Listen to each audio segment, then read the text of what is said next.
ये बात बहुत ध्यान से सुनने की है। विवाह भोग भोगने की छुट्टी नहीं है कि भाई हम तो अपनी पत्नी में ही ऐसा भाव रखते हैं, कोई कहे हम तो बस अपने पति में ही ऐसा भाव रखते हैं और उसके बाद जीवन में फिर कहीं कोई संयम नहीं है। तो विवाह माने भोग भोगने की छूट नहीं, विवाह तो वस्तुतः इस वासना से मुक्ति के लिए की गई एक व्यवस्था है। अगर आपको लगता है कि भाई मन पहले से ही प्रवृत्ति में नहीं है तो सीधा मार्ग है, नहीं तो ये मार्ग है। पर ये मार्ग भी किस लिए है, इसका लक्ष्य क्या है? लक्ष्य वही है कि विषय वासना से अपने आप को मुक्त करना है, विषय वासना में लिप्त नहीं हो जाना है। हमारे यहां शास्त्रों में स्पष्ट कहा गया है कि स्त्री पुरुष का समागम केवल संतानोत्पत्ति के लिए हो।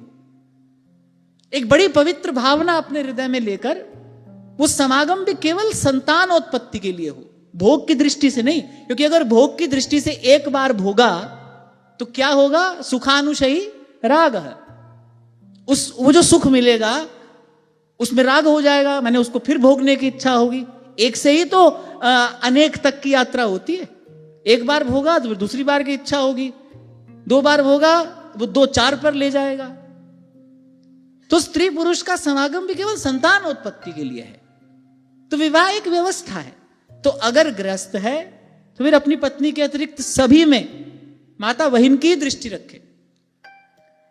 जो विरक्त है उसके लिए तो संसार की सभी स्त्रियां किसी भी अवस्था की हो उसमें मातृबुद्धि ही होनी चाहिए।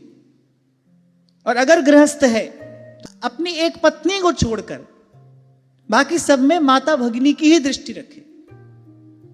अरे हमारे यहां तो भक्तों ने विवाह का आश्रय लिया, ऐसा आचरण भक्तों ने करके दिखाया कि इसका आश्रय लेके अपने जीवन को संयमित पवित्र करके और वस्तुतः वानप्रस्थ और सन्यास के अधिकारी हो गए।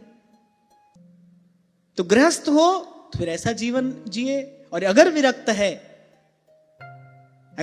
है फिर तो भाई मैं कहा करता हूं ना, जैसे शालिग्राम की बटिया क्या छोटी और क्या बड़ी, सब नारायण का ही स्वरूप है। उसके लिए तो भाई प्रत्येक स्त्री उसके लिए तो माता ही है।